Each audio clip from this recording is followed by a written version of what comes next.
What's up, everybody? It's Jeffrey Lyles welcoming you to another edition of Lyles Movie Files. Joining me, as always, his little brother Jace, Bro Shot. How we doing on this fine Wednesday? Doing well, bro. How are you doing, man?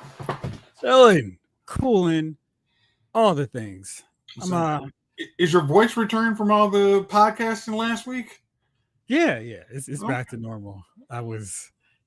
I just need a little water. I had my water, but I think there was a lot of stuff kicking around in the air.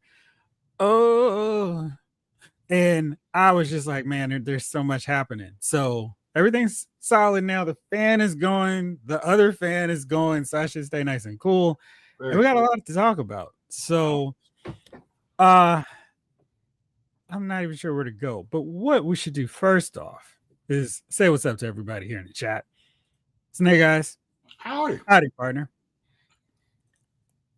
There we go. James Green, what's up? Wednesday night movie crew. What's up, Jeffrey, Jace, and maybe Chief? How's it going? Maybe. What's going on? What's up, James Green? Yeah. Snake Eyes, no doubt excited about the new Avatar Fire and Ash movie. I saw it. You saw it in the trailer when you I saw it before. What did you think? I thought it looked really interesting. I didn't see the last Avatar, but that one kind of, and then the new Fire and Ash was, okay, there's some action in here. At least you understand if we're going to be paying top dollar for a movie. I think, yeah, like, give me some action. I mean, because the first one, I remember watching the first Avatar and I thought it was really cool with the 3D. And then I think after I watched it one time without the 3D, it was like, oh, there's something really missing. So seeing, because I went to see Fantastic Four and I had the 3D trailer and it was like, oh, okay. So they did it right for you. No, they didn't do it how you got the super go into the other theater to get the 4K seats and all that. But seeing it in 3D was like, yeah, this is a movie I think really does do best because it is filmed for 3D. So, but it looked interesting. Yeah. It did look good. It certainly felt like a movie. If you're gonna watch it the first time, it should be on the big screen. Mm-hmm. Oh, yeah. Excuse me, and in 3D. Blake Tarpley's here. What is up, Jeff, Jace, and Chief? Let's talk Fantastic Four spoilers. We might do that. David Thanos said, "Hey yo, hey Blake, come on, I haven't seen it yet. Come on, Blake. David Thanos, gotta get you to these movies faster." Thanos always tries to make sure that that first weekend buzz has gone away. He gets a nice good seats after the second week, which I can respect. There you go. Yeah. But there's really, you'd agree with me on this. There's not a lot to spoil, right? And I say spoil, I mean, if they put it in the trailer, they're just like, whatever. And yeah. I wouldn't like, with the Thunderbolts deal, I still felt like that was way too soon to reveal that. I wouldn't say something like that, but just in general sense, I don't think there's a whole lot to spoil with First Steps. No, I think it's more, especially if you saw the first initial trailers, there may be something to spoil, but the last the week or so before the movie came out, that was as much as you could technically spoil. And hey, probably most of the story, but how they actually execute it is really the good thing. What's up, Jalen Parks? How we doing? Nice. I'm trying to see what the Avatar is. I can't make it out. It's little film files. There we go. Huh? No, I had them bigger last time. I guess when I'm doing it solo, I can see them closer. Oh, okay. Closer. Royalty's here. The king is in the building. What's up, y'all? What's up, King Collector? What's going on? Blake Tarpley says, hey, hit that like. And share. Tell your friends. Good gosh. Chamberlain, what is up? What it is, Jeff, Jason, eventually Chief. Hey, just got to walk the dogs. It's a nice night out here. No thunderstorms for once, It's a good day. David Thanos says, I need to get a job at LMF. Loving that unlimited PTO Chief guy. He's in the red now. Said he's going to work it out at the end of the year. He'll be fine. work out. It'll all work out. Let's talk about Superman's box office so far. While we wait, Superman's doing pretty solid at the box office, and I was reading something I thought was interesting because this report was like, "Hey, the blockbuster era where every Marvel film is going to open up to upwards of 160 million. Those days are probably gone because of COVID. The realities that people aren't going to the movies like they were. People got spoiled with, oh, I can wait this out. I'll wait you out then. Mm-hmm. So I think that's led to a very different movie landscape than what we had before. And boy, did Marvel really make out like a bandit on that one, because had they not had Endgame come out just a little bit later, they had any delay, man, the biggest movie, I keep saying of all time, but it's just like, I think Avatar has been re-released 18 times. Titanic's been re-released 40 times. So I'm going to talk about your one time. Well, here's in the end, I guess the annoying thing is, you got Avengers had one good run, and hey, we're not going to try and bring it back because it really wouldn't make sense to see it again. And I mean, you'd love to see it in theaters, but it's maybe in 10 years they'll have it out. Well, geez, I think it's probably 10 years now at this point. 10 years? No, it came out in 2019. Yeah, but I know time's zooming by, but not that fast. I mean, think about it. At that point, we're already 6 years in. So, I mean, it's not. It might not be the biggest movie ever, but it has been one of the most blockbuster, sensational movies that we've seen in a long time. And unfortunately, for all of these movies, everybody knows it doesn't matter how successful a movie is; it's coming out in 90 days. If I didn't see Sinners in theater, I could have waited that out, and I would have been able to watch it for free on HBO Max, not even having to rent it on another platform. And that's especially how compact people's schedules are now. Most people are going to make that business decision. A business decision. Most they're not trying to tackle Frank Gore or something, or Marshawn Lynch. Ooh, let me get out of the way. Or Deebo Samuel. But I mean, think of how. I mean, just how for us from doing this, that's their time. I mean, think of trying to actually get your friends and all that, or getting the kids together. Like, hey, I can do this, or I can watch this at 11 o'clock at night and not have to deal with anything else. I mean, you'd love to see a great movie, but you're also like, it doesn't matter how much it makes in the box office. It's coming to home video in 90 days. As I always say it, Titanic. You know how old I know you are? You said coming to home video. Yeah. Gosh. But this is going to, as I always say, to date me, but I remember Titanic stayed in theaters. I remember working in, my video store. I remember all the people, hey, when's Titanic coming? It's like, it's not coming out. Until you hear it, do not ask. I mean, we have people coming there weekly. Oh, is Titanic coming soon? We don't know. We keep seeing a piece of paper. It's not coming out. And now, again, as much as I wanted to see the last Mission Impossible, I couldn't fit it in the schedule. But I also know, don't worry, it'll be here. I don't have to worry when it's coming out. Oh, it might come out in 6 months. I know 90 days it's coming there. I'll get my Blu-ray. I'll be good. So, will you though? This is, I always say this, the movie industry has been the biggest hamperment to their own money because they put everything out on streamer. You could literally just force people to buy your movies. We're not releasing it on streaming. Oh, when are we going to? We're never going to release it on stream.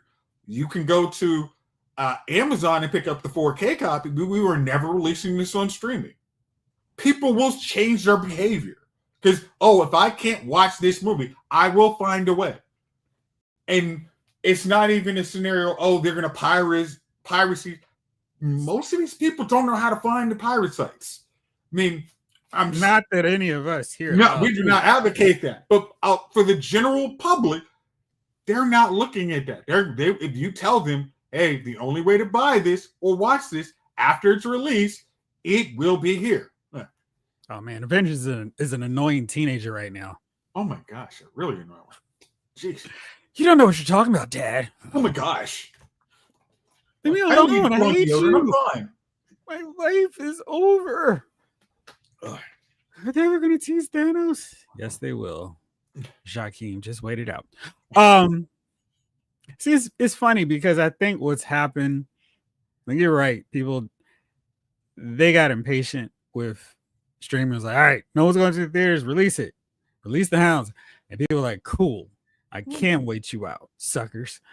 I think, to your point, they need to just keep that window open way longer, where there's a period of time where this movie is going to play at the theater down the block. It's going to be out of the big fancy cinemas. It's going to be at one where it's like, man, I better hurry before it goes here. And then it goes into a streaming. You're going to pay $24.95 to watch it at home. Like, they could just increase the streaming price. I think that's what they never did. They were considerate, throw them a bone for that during COVID, where, hey, it's tough for everybody. Here, you can see this new movie for $19.95. You were like, bet. I mean, because Black Widow, if you had told me, hey, the only way to see this, if you want to see it in the comfort of your house, is to pay $50 for it. Oh, well, I guess I'll go see it in theaters. Depending on if you could rent out a theater or find some theater that's empty, but you'll make that decision. But when it was affordable, quote unquote, it was like, I'll wait you out. $25 was affordable. Michael Solis, you're right. It is Movie Files time. How are you tonight, my friend? And let's see, Mark A. Hey, what's going down, Movie Files, folks? Hey, Mark A. Let's put that all-star bench player on the show. Yeah, I really feel like if they were to, everything else is going up in price. This is their time to go, we're going to get you back to the movie theaters. We're going to make this streaming window of 90 days $50. Sorry, tariffs, the cost of making movies is more, it's Tuesday. We're going to raise the prices to $50. So you can go see it cheaper at the movie theaters. And then you can pay $50 for another 90-day window. Then you can get to see it on our streaming home, the exclusive platform of our movie. There's no way they could change all that up and not be out of anything. Because I know I always have a queue in my Amazon Prime of movies that. What up, Aqua Bay? I'll watch this once it comes out for free. But then you'll say, oh, well, the renting price is $6.99. All right, I might watch this tonight. And then you have the other ones that are $20. But if you, like I said, if you raise it to $35, oh, this is cheap. This isn't as cheap as buying 2 tickets in the movie theater. Well, not for you, but yes. Theoretically. Again, no, it's funny you mentioned that because I literally joked about this when I was actually watching Fantastic Four. So how much was my ticket? How much was parking? And how much was that snack? It's a little pricey over there.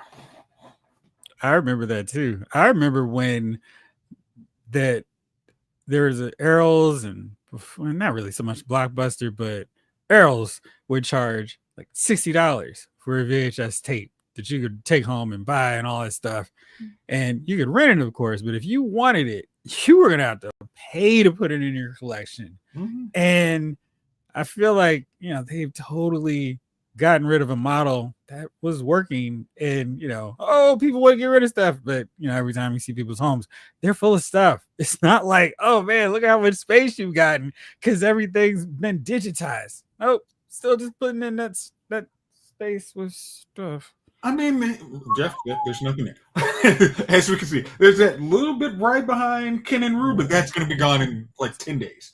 Actually, a new shelf, so empty shelves, sucker. Jeff, how many figures do you have to review? Hey, listen, I don't feel like that was a time or place for it. Today is movie files. Tomorrow. Oh, okay. I'm sorry. We're jumping the gun, but they were so concerned about piracy that we have to do this, but there was only, I mean, those were the really digital adapters. I mean, your parents, I mean, you know, Gen X boomers, even though they might not have as much space as they once had, these Blu-rays take up a whole lot less space than the VHS did. So you can, come up with a newer, something that's a little smaller, but you still force people to continuously put money in your hand versus getting the little bit of chump change you get from the streamers who are licensing your stuff. They absolutely cannot make something smaller, because that's what killed them with 4K. They're like, buy your entire movie collection again or 4K. And if you were around long enough to have VHS tapes, you'd already bought DVDs, you bought Blu-rays. Oh man, the quality's so much better. And maybe you were like, well, is this 4K really that much better? Do I need Scarface in 4K? It can only enhance it by so much. And I think that's what got them. Much the same like PlayStation 4 and PlayStation 5 was like, wait, y'all haven't maxed out PlayStation 4 yet. I know. And, you know, that's why I haven't bought a PS5 yet. That's not well. Thing. I remember, I think it was probably the PS3. You could tell exactly when they had basically got every drop out of this system. It was, hey, we know there's a PlayStation 4, but we designed this for PlayStation 3, and we're not jumping magically to PlayStation 4. TVs, if you look at your really good 1080p TV, it's really good. Not your 720? And most everything else, you don't, because broadcasters do not want to. Not your 720. 720. Thank you. Okay. But because TV stations and all of them do not want to adapt and, hey, this is why you should buy a 4K TV, because we stream everything in 4K. And if you don't have a 4K TV, your picture's looking like crap. Because the broadcasters and all those people don't want to invest money, no one else is forcing you to adapt and get the new thing. But if they, I mean, so why would I mean, there's you go to Costco, oh, there's an 8K TV. I don't need an 8K TV. Nothing streams in 8K. I'll tell you, some of these reality shows I watch, they need to go back to 2K, because boy, the flaws. I never knew they had this gigantic mole right there. Hey, I mean, you think about regular people who are not on TV all the time getting made up. They're just, hey, I'm just chilling. Oh, I don't want to see myself in 4K right now. This is why this is right here. This light is perfect. I don't have the ring light showing every dang off flaw in my face. Like, I'm good. We'll put you in 8K. No, right up. Man, I had the lights off and it's done. It's 8K. Good gosh. What's up, Kevin Davis, by the way? What's going on? Yeah, I mean, David Thanos, Jace, and I, man, we used to, I'm so mad they killed killed Black Friday. Thanksgiving was a whole thing. Like, if we would go, if we weren't going to our aunt and uncles, we would go most Thanksgivings, go to church, go help set up food for food delivery to drop off to other families that needed food. So that was cool. Then get home, have a little breakfast, watch the early game, then start the second game, then go on to eating Thanksgiving dinner one time, then going back to get that. I think I'll have another sandwich, maybe another slice of pumpkin or sweet potato pie. Then unwrap as the circulars promoting all the stuff for Black Friday. This is before the internet kind of made it less fun, but just like, oh, circulars, I've got my yellow pad, I've got my notes, I'm writing down what stores. Hey, Circuit City has this for $5 cheaper than Best Buy, and Target has this, and Toys R Us has this. Oh, I love Black Friday. Now it's just, it doesn't even exist anymore. I mean, it's Black Friday month. And how is Friday a month? Again, it was. I mean, again, Black Friday Exactly, used to be a day when they Thanos. would actually make money. After a year, the whole rest of the What's up, year, Maurice? they weren't making profit. Black Friday was the day. Hey, everybody's coming to spend money, so get out all the sales, get all the inventory that you've had for months. This is the time to flood the zone. Now it's Flood the zone. Yeah. All right. Well, here he is, David Thanos, much to your happiness. And he is here, ready to talk. Let's welcome Chief to the chat. To the chat. To the video. Hello. How's it going, everybody? Cooling. How are you? I'm all right, man. I'm good. Good to be here. Good to be seen. Good to see you. Yeah. Never viewed. You know what I mean? It's never good to be viewed. No. So, Gotcha. How's everybody, man? How's the chat? How's everything We're going? talking about a rack of stuff, basically how movies are a little bit different now. How are you, Maurice? 8K is diminishing returns. Oh my god. SD 1080 great. Oh, standard def 1080 great. 4K awesome. It's just one of these deals where it's like I don't need it that crisp. And like video games, sure, but like watching that Avatar, I don't know what K that was, but that looked great. Now that's 8K, sign me up. But I feel like not everything is gonna look that good, and I don't need to see Hangover in 8K. Yeah. That's the problem. There were a lot of great movies that have come before, not a lot of great movies coming out now. So it's just like, What up, James Green? We and my friend were talking about this the other day. So your old TV used to be like 480i, right? Interlacing. Oh man, a big box, fatback. So then when we first started getting into high definition, we had the 720i, right? 720. So then the 720i went to the 720p. 720. Then the 720p went to the 1080i. 1080i went to the 1080p. And then somewhere in there, 1080p, we were living with 1080p. We were happy with it. What up, Brock? Somewhere in there, we went to 4K, right?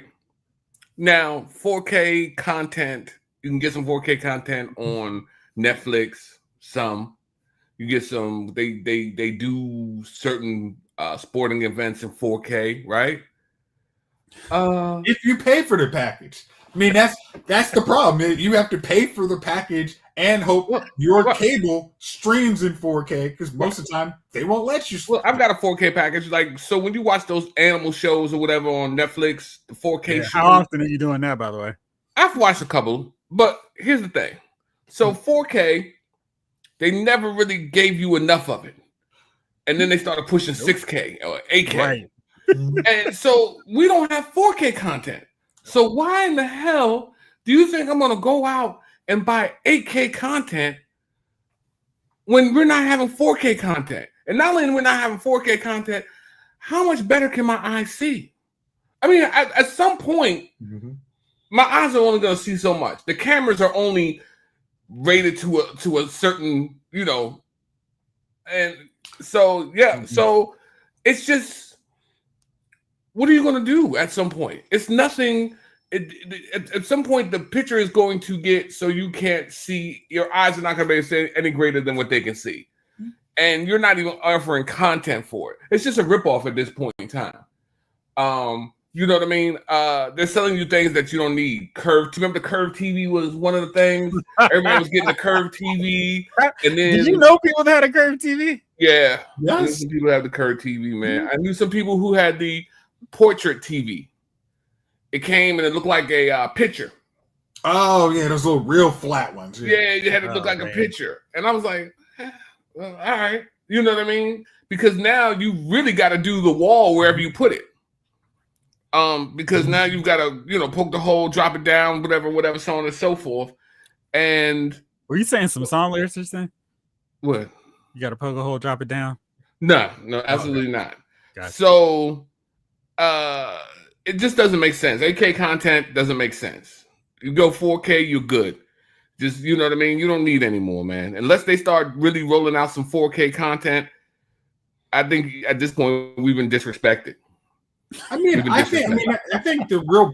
Well, I don't say a problem, but when they were starting to do 3D TVs, that was their trying to invent more. It was, we can get you better picture and do something different. Like you get a real good really good 3D. All right, hell, come on with a damn hologram. But that would have been inventive. Now it's just so bright, your eyes are straining by an hour or two because its picture is just just too much light is going in your eye, and you're like, I can't watch this for too long.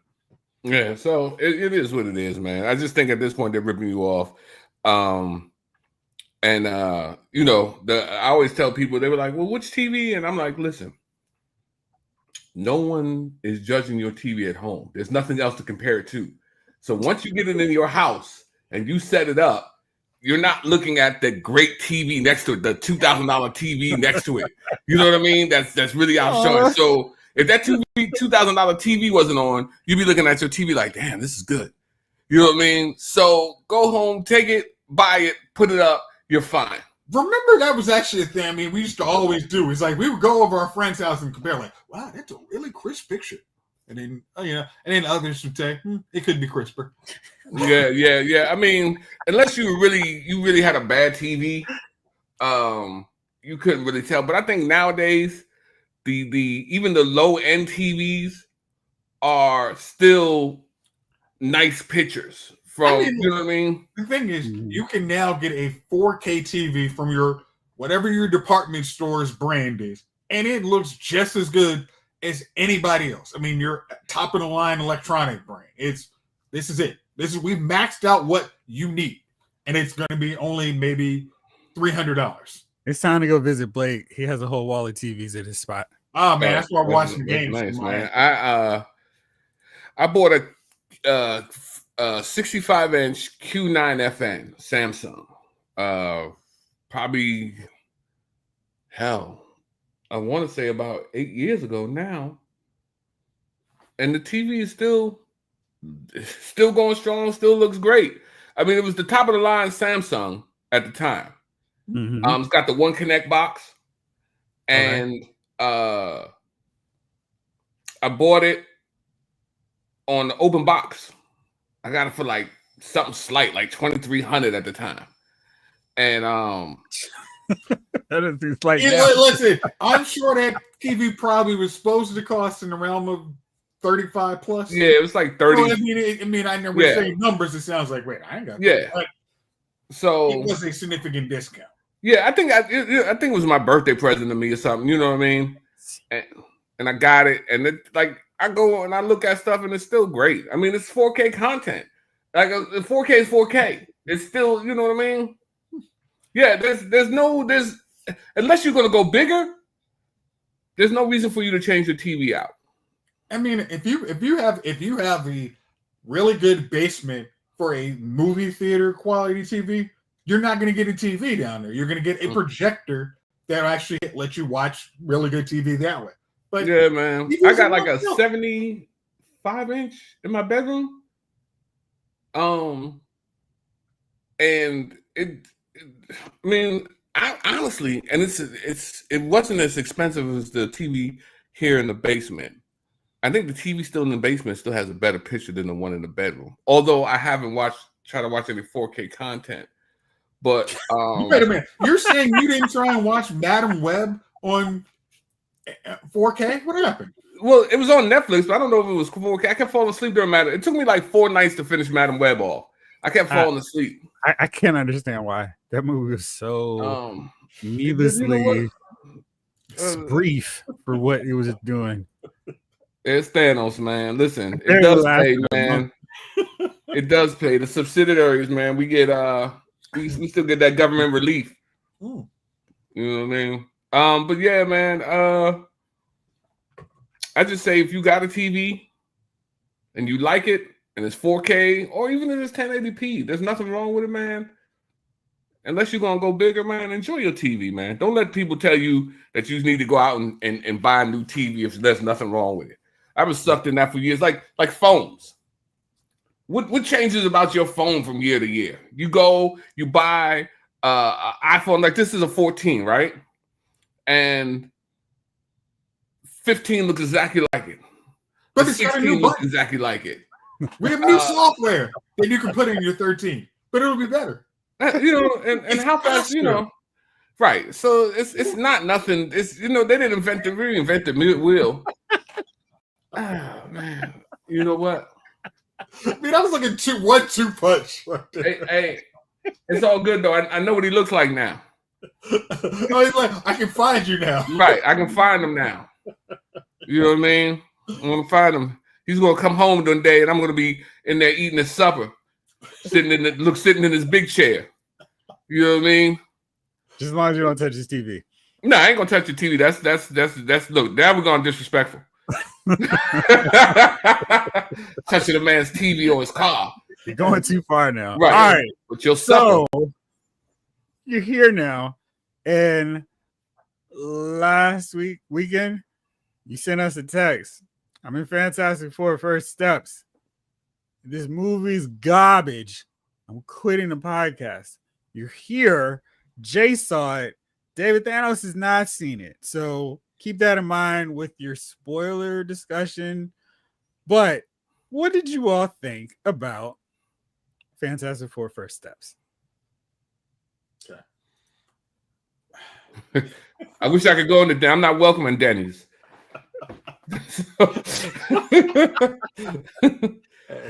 Oh shoot. Oh, that damn Galactus bucket, that big head of That'd be a fight right there. That's hey, big head. Totally different meaning. Yeah. What's up, Rick Cage? No, there's more than one Green Lantern. What's up, Lefty? Lefty. All right, so Jace, why don't you go first? Then Chief, you can share your thoughts on First Steps. Let me go with my easy ones.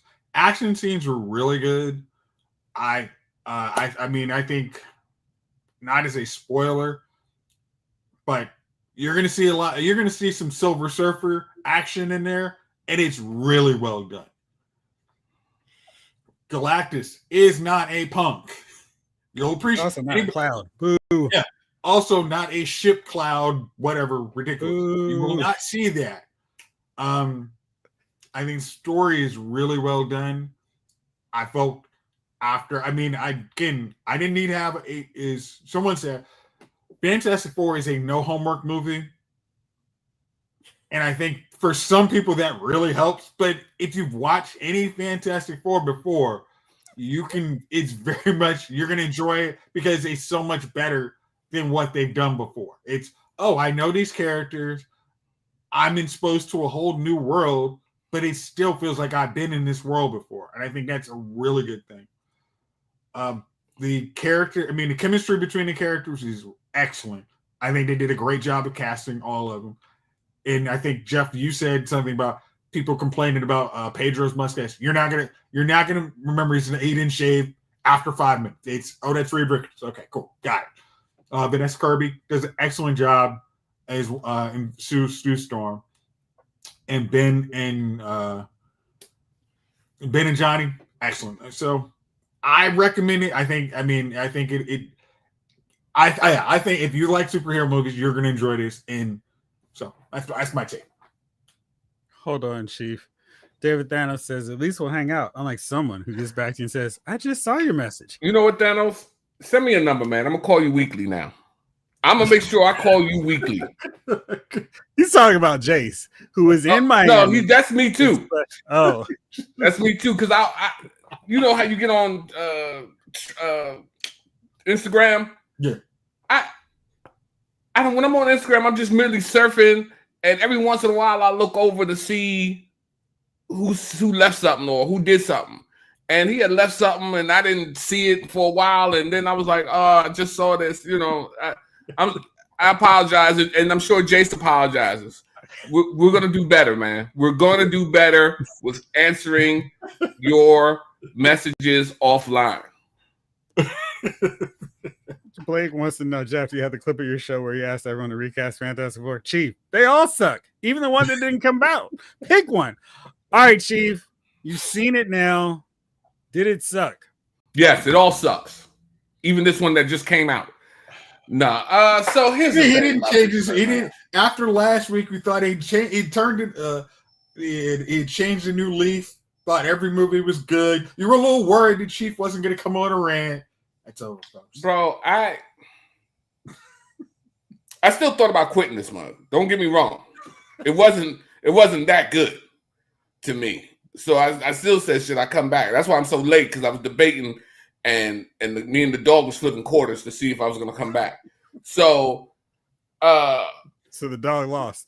Well, I think I lost. I'm back. So better than ever.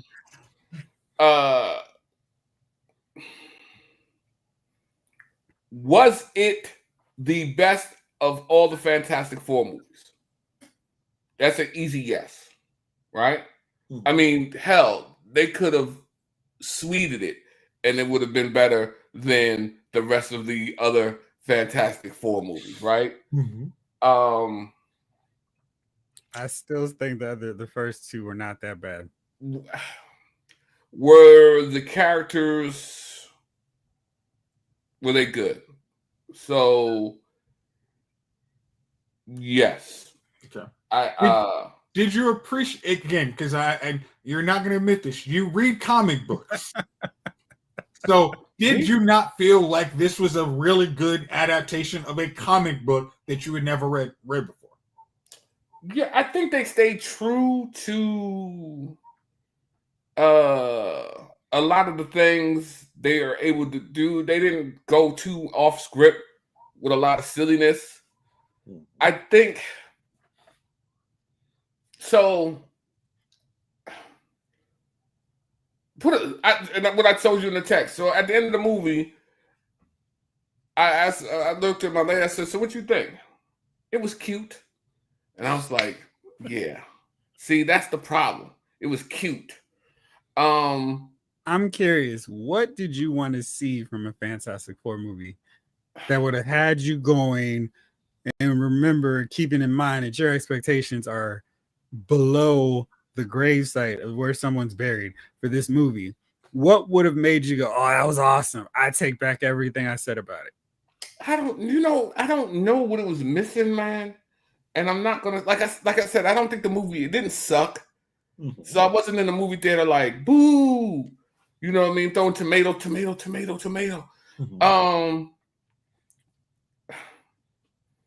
I wouldn't say it was great. Okay. It was an okay movie for me. It was an okay movie. So would you watch it again? For free, I wouldn't pay to see it again. So if it came on HBO Max or Disney Plus or whatever they come on nowadays, I may watch it again. I don't think he was, and I don't think Pedro was stiff. It just, I don't know, man. It was just. Okay. Did you like the action scenes? They were okay. So I think that really, honestly, the best action scene was the surfer chase by the black hole. Okay. It was predictable in the way it moved. Like the ending, I saw the ending before the ending happened.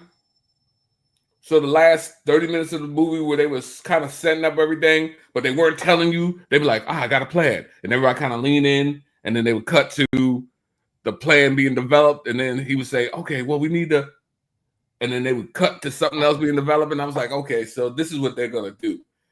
And then I knew that what they were going to do, what happened wasn't going to happen like in the plan. I was like, okay. So the last half hour of the movie, I was like, I predicted it. Then, I don't know. Did it have its funny moments? Yeah, I laughed a few times in the movie. Mm-hmm. Can I recommend the movie? So here's the thing: if you're a Fantastic Four person and you really like the Fantastic Four, and you've seen the other Fantastic Fours, hoping that it would be decent movies, I would say go see this. Okay.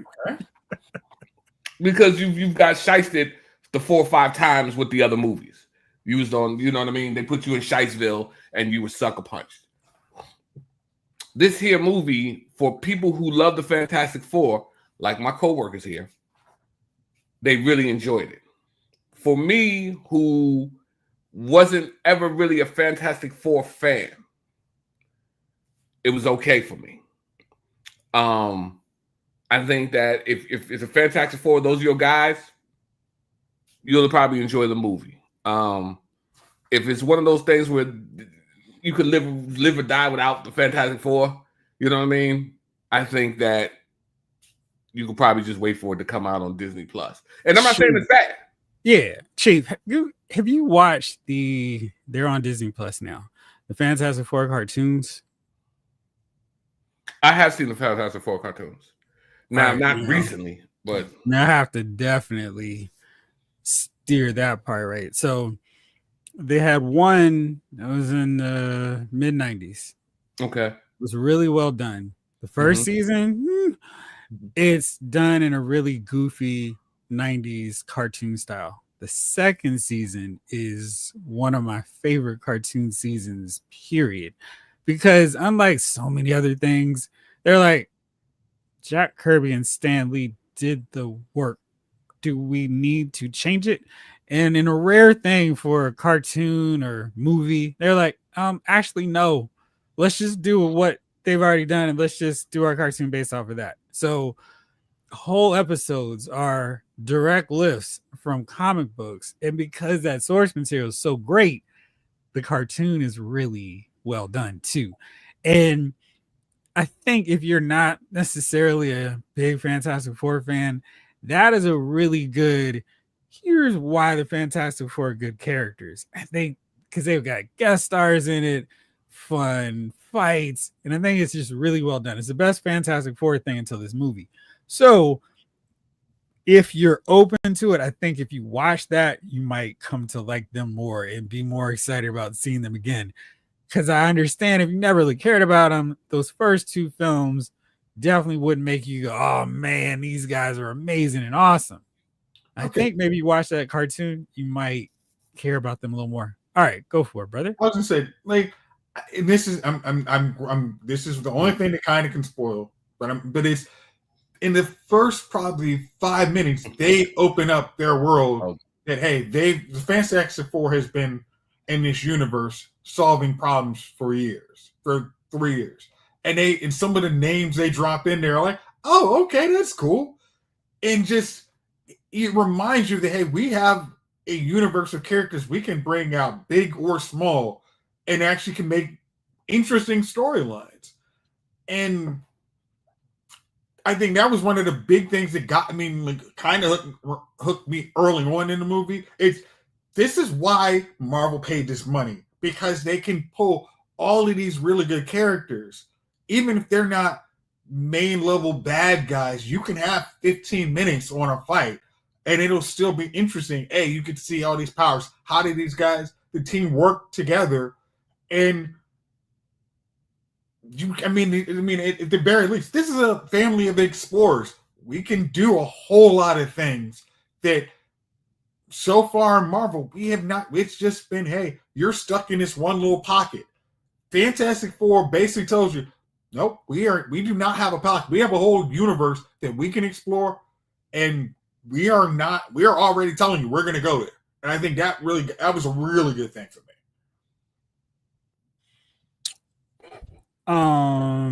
David Thanos had a question. Oh wait. Henry G says, I saw Fantastic Four on Sunday, courtesy of my main man, Jeff, and I really liked it. But a lot of the measure of these movies are done right for me if my grandkids like it. I took my 12-year-old grandson, and he loved it so much that he's asking about the Fantastic Four since we saw it. Believe it or not, is actually interested in checking out the comics. Oh, well, have you given him recommendations? If not, let me know, because I've got a slew of Fantastic Four recommendations, and I assume you've got Disney Plus. I would also highly recommend that cartoon, because That cartoon is, your grandson's 12, so he might be more open to it than a kid who's like 6 now. Like, what is this old herky jerky animation? But they're really well done, and there's not much. Oh gosh, the 90s were a really embarrassing time. I think he might like that too. Margate, added bonus for me is if Thing is told to do his thing. What thing? Well, only if he shows it 2 hours. No, 2 a.m. That'd be super late. David Thanos wanted to know what other Marvel movie would you compare it to as far as excitement level? What do both of y'all say on that one? I mean, because I think it compares very favorably to me to Captain America: First Avenger. It's telling you, hey, we're in a different time zone, and it also a much more idealistic version of the world. And to me, that the comparison is really, I mean, to me, it's just like, hey, here's a world if we didn't screw up the 60s, or we didn't have everybody didn't think, hey, some people are better than others. It's just, it shows, hey, we can do very big things, and they show what a 60s era team is already, light going to light speed. Like, this is the kind of stuff like, hey, we could do this, so we did it better. Yeah, so that's my best comparison right now. Captain Marvel, interesting. Chief, what about you?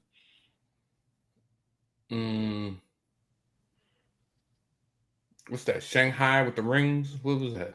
Shang-Chi? Shang-Chi? Was that what it was with the guy with the rings? Yeah. Yeah, okay. I felt like it had like, it was action levels probably like around to me around there. But did they have an Aquafina in it? No, it didn't have it, but the fighting scenes were good. I just, like I said, I didn't hate the movie. I mean, I didn't. It wasn't like I was in there like, oh, boo, but it wasn't. It wasn't great for me, and that's okay, and I'm okay with that. I'm comfortable with that. You know what I mean? You're comfortable in your okayness. Yeah, despite the two y'all, giving me the eye or whatever, I'm okay with just thinking the movie was okay. That's perfectly fine, Chief. Thanks. Put the podcast run you down the road. It's good for us. I'll get that late night knock now. Can you come outside and talk to you for a minute? Both of y'all standing in my yard like last time. You know what I mean? But I'm not coming out this time. My eye's just getting right. Yeah. Your makeup's starting to run though. So for me, I think my excitement level for this one was like the first Avengers film. I'm watching and I'm going, this is the Fantastic Four in action. Now, the first Avengers film, I wanted Thor to beast out more, but I understand, y'all can't do Thor. It makes sense of how great he is because you got to work in the other ones. It's the Superman and the Justice League complex. And the Russo brothers were able to figure it out. We will have Thor beast out, and he's going to do his thing. Bring me Thanos. And I felt like, oh man, I wish Ant-Man, Giant Man, and Wasp were here instead of Black Widow and Hawkeye. But in all other regards, I thought it was really well done. So there are some things, and Blake does kind of touch on one of them. I think it needed a bit more of the entire team in action all at once. They did that a little, but I wanted to see more unity.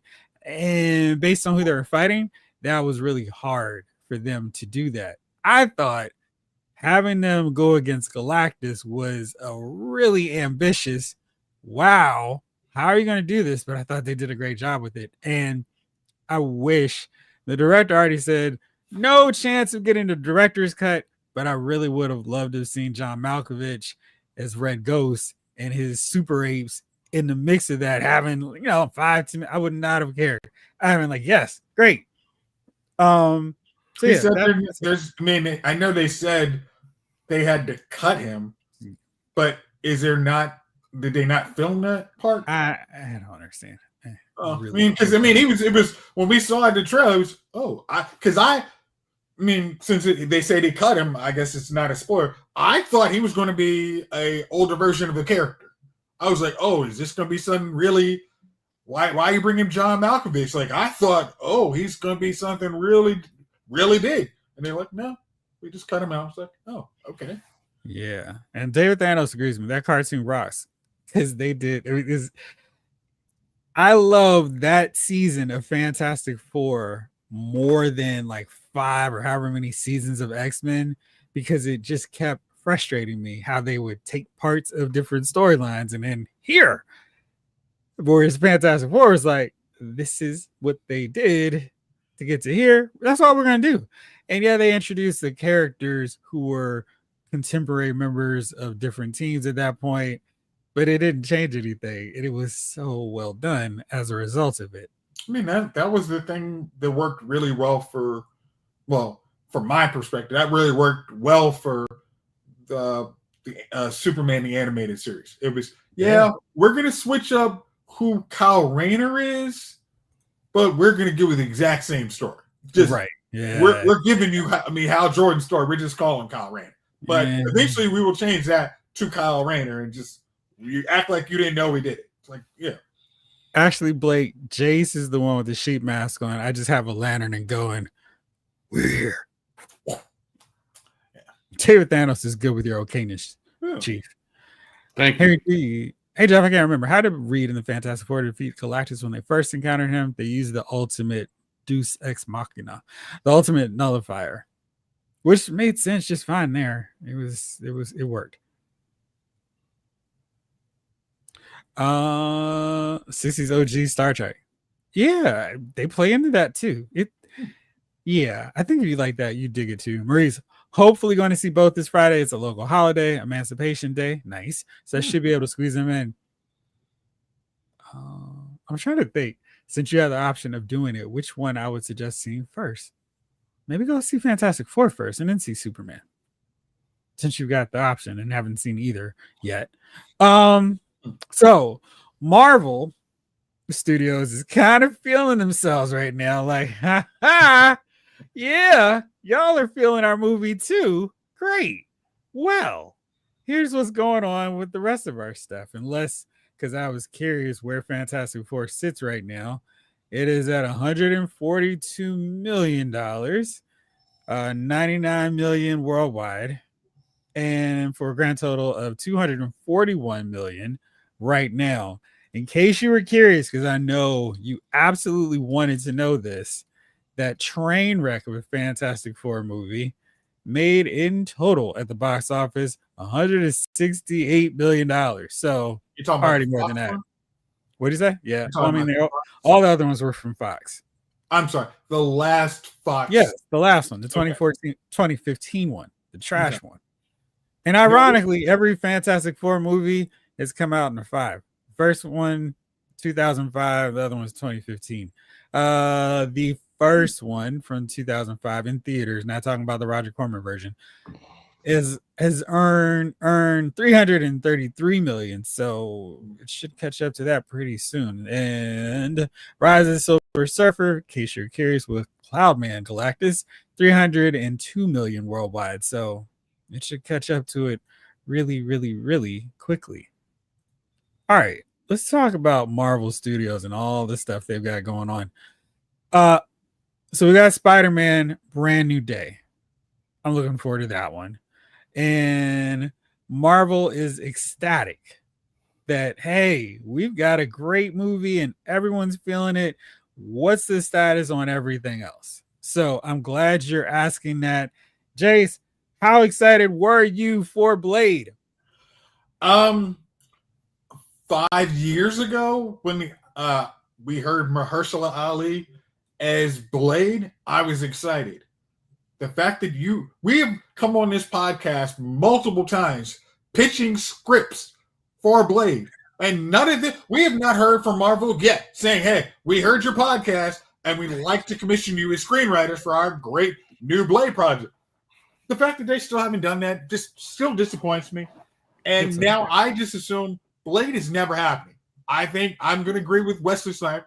There's only one Blade because for some reason they can't do it. So I'm not excited at all. It's never going to happen. So let's see. Chief, you have any optimism about Blade? I don't even think about it. Well, good, because it's apparently a low priority right now for Marvel. And that's shocking because they've done so much work on it so far. This is just completely, this has me like, so yeah, we won't be seeing that anytime soon. Neither will we be seeing a Deadpool 4 anytime soon. But I'm sure that has more to do with Deadpool likely showing up in Avengers Doomsday or Avengers Secret War or both. What do you think about that? Are you excited about that? They'll find. I mean, that's what I mean. That's again saying that's a low priority is because it's not necessary right now. We have our two big movies that are going to be the big giant blow off movies. So it's actually good for us to have Deadpool after those movies. We know that's in the can. If Ryan Reynolds and Sean Levy, if they say they're working on it and they'll have a script for us in 2028, we're good. We don't have to worry about anything. That's probably opening weekend $150 million box office, at least 750 ready to go. We're perfect. We're perfect with that idea. The great thing about Deadpool is Ryan Reynolds getting older doesn't really matter. Just keep the mask on all the time. And with the makeup of Deadpool, you can't really appreciate how much older he's getting, even if it's 2028 when we see the movie. I mean, just like the stunt double dude who did the NSYNC dancing. It's like it's the working dude, guys in shape. Yeah, we're good. Exactly. So we know the X-Men are getting a movie at some point in this whole deal, thanks to Fantastic Four, which didn't have A-listers. Marvel has decided to take a new approach. We don't need to hire A-list talent to headline our films anymore.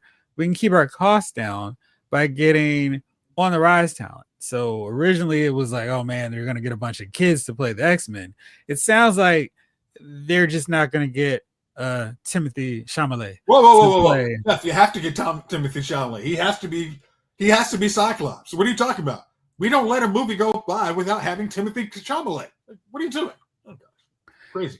He's one. I'm like, he's fine in movies, but I'm not like, oh man, he's a huge movie star. I got to see everything he does. Just like, all right, but they keep trying because we got to get somebody for you young kids to go see in movies because we can't keep running these Matt Damon, Denzel Washington, Brad Pitt, Tom Cruise films out there. Look, the reason they do that is because they know they can run these kids out of Hollywood before they get to that super big blockbuster. Hey, I need to be a producer and getting money on the back half to get these guys in there. They know, hey, we can get the crazy. Hey, we'll give you $2 million. Doesn't that sound like a great idea? And you're like, shit, just like me, sign me up for it.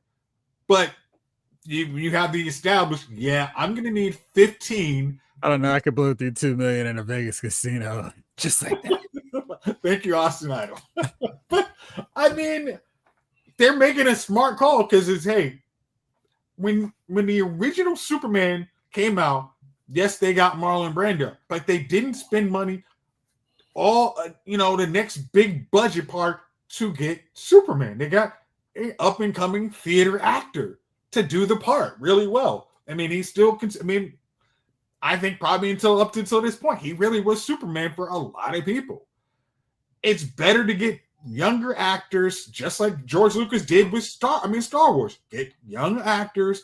They don't take up too much of the budget, and they don't have 20 other projects delaying you from filming your next project. The next thing.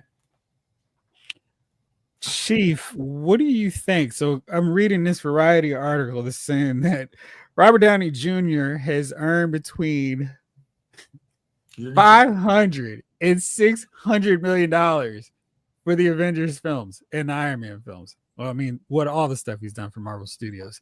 And he's still like, give me that 20 million or whatever it is he's making now. Same thing for Chris Hemsworth, who is considered a box office star.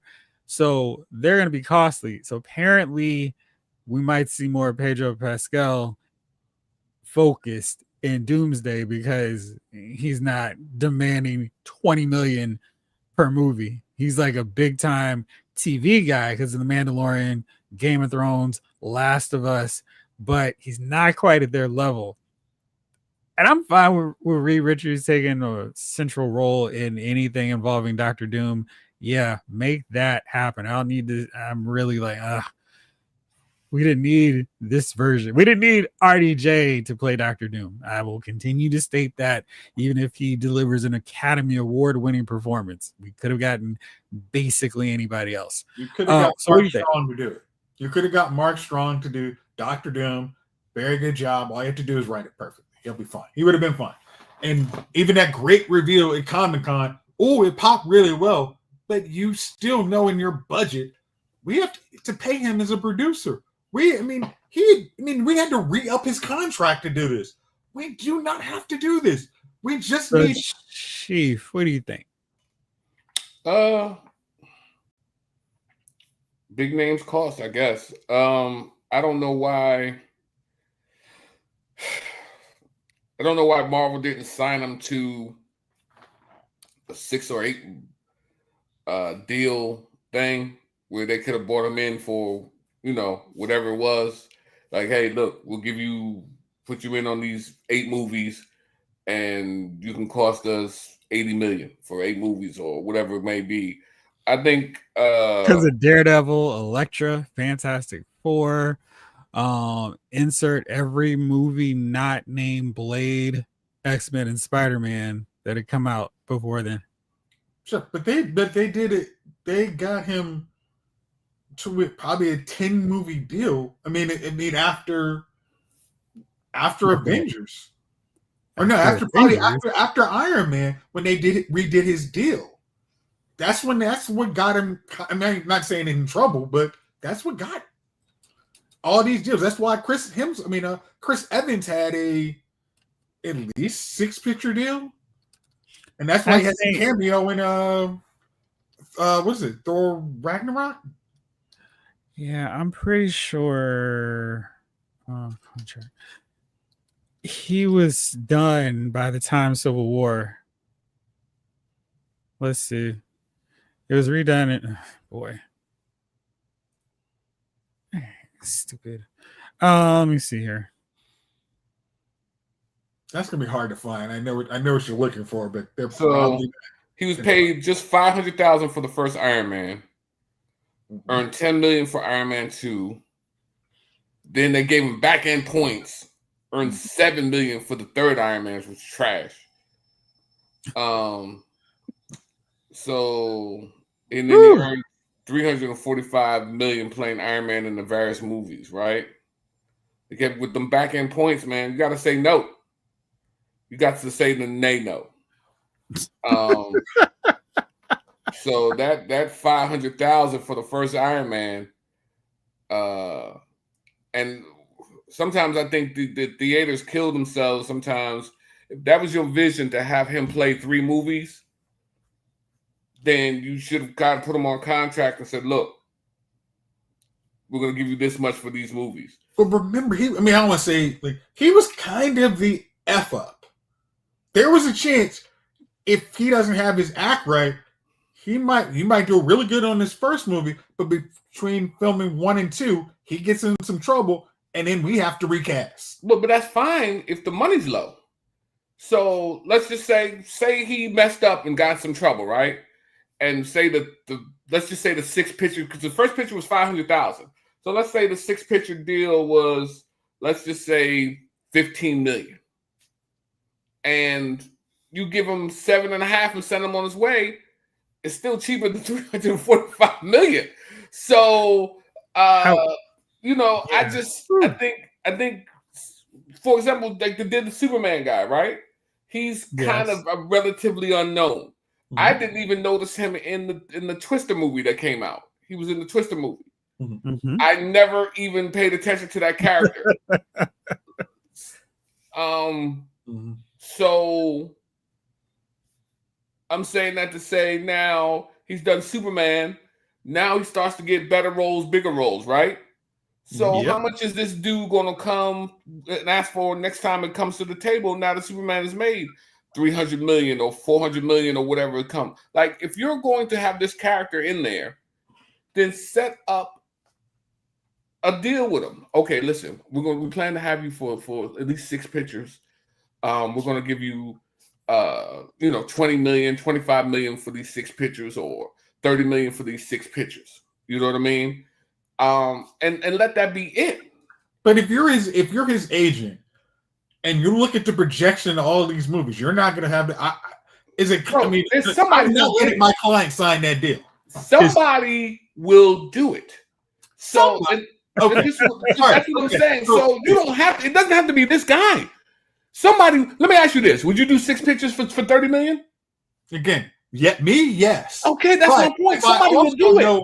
If I look at, I'm looking at the contract you just told me. This man made $500 million on this series of pictures. If I am the headliner of DC's franchise, I'll take that $500,000 deal, which David Corenswet did. I'll take that $500.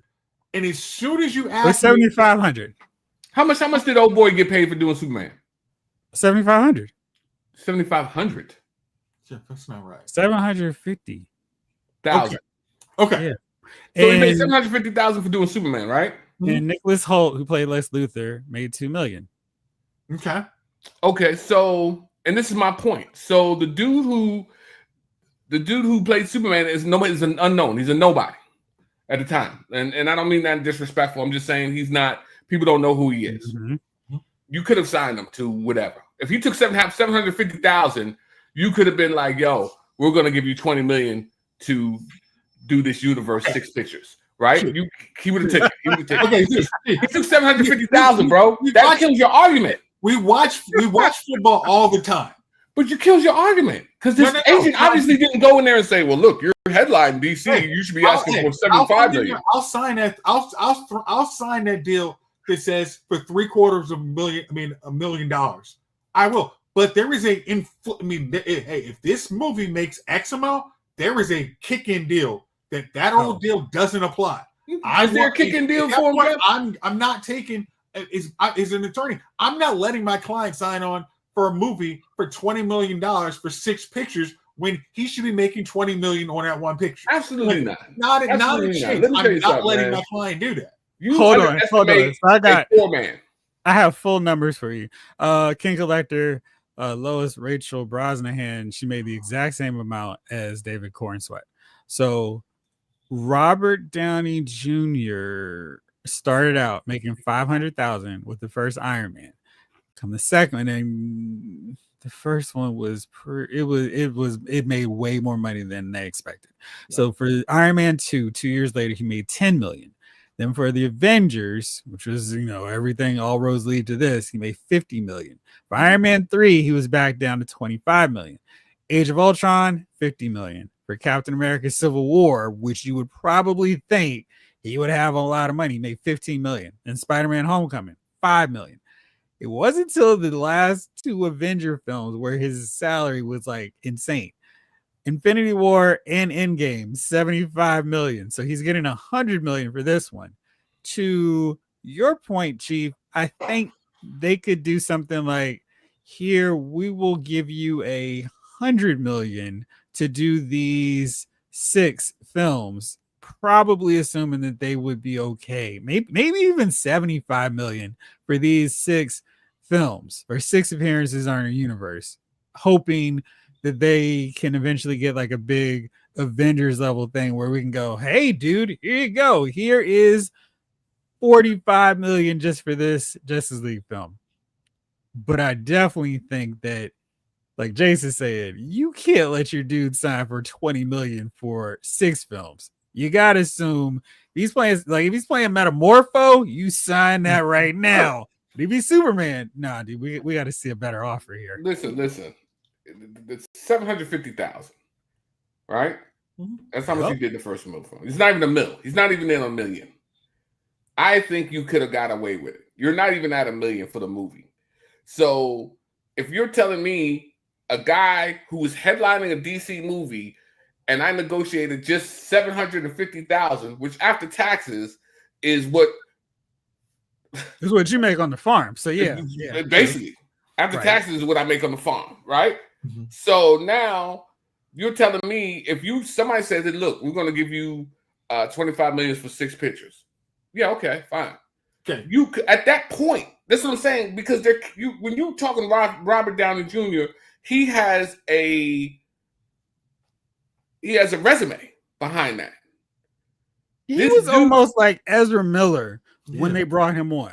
Nah. Basically, yes, he was. His career was, he had that Ally McBeal run where he didn't screw anything up, but he was still like, well, let's see what happens here. He had Tropic Thunder. He had that was after. Tropic Thunder was after what? Iron Man? Yeah. He was. I mean, again, I don't like the way y'all talking. Less Than Zero was dang near Robert Downey Jr.'s life. He was teetering on being booted out of Hollywood. I mean, it was just, if he had screwed up Iron Man after Iron Man, he would have been gone. They would have had no problem. I mean, as much as he would have been Iron Man, but if he screwed up, they'd have just washed their hands with him. I mean, I don't know about that. I mean, just like if you have David Corenswet, who did a great job as Superman, and then you gave him an offer, all right, man, we gave you that $750,000. Hey, that was good. Hey, we're going to give you this next picture, $2 million. He's going to tell you to go screw yourself. Because he's like, hey, I am now Superman. I'm not signing that deal. I did the homework for you, Chief. Sherlock Holmes? Were you interested in seeing that movie before or after Iron Man? Seeing what movie? Sherlock Holmes. Tropic Thunder? Sherlock Holmes, I saw that movie, I think, way before Iron Man. Yeah, I don't think that's the case either. Michael Soltis, which one of the Wayans brothers are still getting paid by DC because they never played Robin in that Batman movie? But that's another reason why they don't make people sign contracts like that. All right, so hold on. Sherlock Holmes 2009. So Tropic Thunder came out the same year. Mm-hmm. He wasn't getting movie work like that until Iron Man. Then he was in everything. But that's, to both of your points, like, I'm lowballing like they did with Corenswet, but I'm also recognizing this dude, the potential for him to make a ton of money is very valid. He's going to become a bigger star. Let's give him a respectable 6-picture, $100 million contract. So you're locked in. We'll just keep pumping him in different movies because whatever. And if he gets to be a bigger star, that's better for you. I mean, it's okay to pay your Superman actor the most money. Just like Marvel Studios is like, all right, we'll give our Captain America and Iron Man the most money we pay everybody else. And it worked out real well. The problem is, if you're DC, you don't want to do that, because if we had done that for Henry Cavill, we'd be screwed. We didn't come out with 6 pictures. We'd still owe this guy $50 million probably, because he was only in, 3 movies? Lamb the Rock. I mean, hey, he changed the landscape of the DC universe. But we'd still be paying that dude that much. So we have to kind of hedge our bets. We sign him for 3 movies, and then if there's a trade kicker that basically pulls an Iron Man, we have to live with that. But technically, we're okay because we made a crap load of money because, hey, Robert Downey doesn't make all that money if Avengers sucks. He only made it because the box office was that great. And we're okay with that.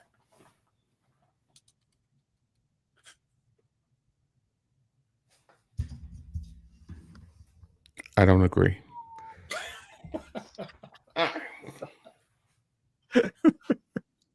I'm just saying, man, you could have signed these dudes up for a certain amount. That's all I feel. Like I feel like a nobody could be signed up. Yes, you could sign a nobody, but when the nobody actually produces, they're going to pull just like an NBA or an NFL player. I've exceeded that contract. It's not too bad. This ain't the NFL. You can't sit out. Then pay. Look, then repay us the money. Then I'll see you. Look, then I'll see you at production tomorrow. The movies, the morning meeting starts at 6 a.m. I'll see you there. And if you got paid $750,000, and I'm suing you, I'll sue you for $20 million. Guess what? You're gonna be at that meeting at 6 a.m. Because you make maybe it's because I watched Entourage and I know Vinny Chase tried to pull this off, but replace him with another actor. I don't need him. Yeah, Like yes, you can sue me, but if I've hit that value point, I'll make sure. Again, as a good lawyer, I'll make sure you can only sue me for a certain amount of money. That's okay. But I'll enjoy suing you for that. Okay. If I've actually, because at this point, David Cornersweat has actually increased his value, so his next offer is not going to be $750,000. It's going to be, hey, it's got to be $1 million plus. I can make plus. His next offer is probably going to be about $15 million. It would be silly of him to come back for less than 15. But you've already said $20 million for 6 movies is a great deal. No, what I said was from the studio's perspective. Yeah. Not from his perspective. Now, from his perspective, I wouldn't went with $750. I'd have been like, listen, come on, man. Come on. Throw an extra $250 in that joint. Let me at least get $1 million. What are we doing? Right. I got a family, man. You $750,000, bro. I feel like that's when you listen to that, that's a slap in the face. $750,000, man. The headline a DC movie. That's come on, bro. Come on. Now, if we're gonna argue from his perspective, come on, $750,000. Come on, man. Hey, that's disrespectful. That's disrespectful. If you say I'll pay you $750,000, $750,000 in the up front, but you can get some back end. Well, there's no mention back end. We're just talking about a flat $750,000 rate. That's disrespectful. That's disrespectful. That's when you go trick-or-treating and the lady try to hand you veggies. Like, oh, I want y'all to eat healthy and throw a tomato in your bag. That's disrespectful. Don't throw no apple in my bag. Don't throw no banana in my bag. I came out here for the candy. You know what I mean? That's what I came for. He's under contract for a second film. Mm-hmm. Yeah. So you will see him later, which is good. You got him all squared away. What happened now? He's signed up for a sequel, but I'm sure we won't know what he's making on that. Yeah, he signed up for a sequel. They had a, but yeah. I can't do it. I just feel like this is just disrespectful. If you give Superman, you get what's left over. Pick the scraps, wrap them up, and take them home. That's that hoodlum joint. Yeah, we hardly touched our sandwiches. Why don't you come over here, wrap the scraps up, and take them home? I'm good, Dutch. Hey, don't be proud. Wrap the scraps up and take them home. And that's what I feel like they did. We're going to give Lex $2 million. You? This is what we got left over, $750,000. Is that it? Yep. Wrap them up and take it home. I'm a little hungrier than that. Wrap the scraps up, take them home. Okay? And, okay. Appreciate it, gun. And he wrapped them scraps up and took them home. And like I said, after the taxes took a wet bite out of him, at what? At 50% for that type of money, about 50% tax rate. Yeah. So I mean, what did he look? Wherever he's living, someone can just walk up and knock on his door right now after playing Superman, and that shouldn't be it. Yeah, how can I help you? Man, I love Superman. I just wanted to tell you that. We were driving by, we saw you out there mowing your lawn. We love Superman. I like how you say mowing the lawn, but it's California, so kids, he's not a give me Superman. Come on, we just want a quick picture with you. Is it cool? All right, it's cool. Come on. I just don't feel like that's right. You know what I mean? That's not right. He needs to be in a gated community now to be a Superman. I don't think you're living in a gated community for half of $750. You know what I mean? People are knocking on your door. Hey, yeah, I saw you. Look, he in the back. He's trying to hide. Come, we see you, man. We knew you. We saw it. We know you in there. Come on out, Superman. You know, I got the kids, bro. What are you doing? So now he outside taking pictures on his lawn because they can get to him. So that's what I'm saying. For $1 million, a 1.5 or something, you can go and get you a little house in the condo or something with a concierge. When people try to come in, a Superman live here, sir, you'll have to leave. Or maybe just pay the neighborhood kid to cut the grass. I mean, well, you don't have to cut the grass when you're living in a high-end condo. You know what I mean? I'm just saying that at the rate he's going, hold on, because I'm just not a math expert. I'm surprised nobody in the chat just told me what it was. So Jamlin, Ezra Miller made $4 million for The Flash. So 375,000, right? Yeah. You ain't getting no high-end condo. You ain't getting a high-end condo, bro. I'm sorry. You're not getting a high-end condo. 1.5, you ask if they're knocking on Lex's door.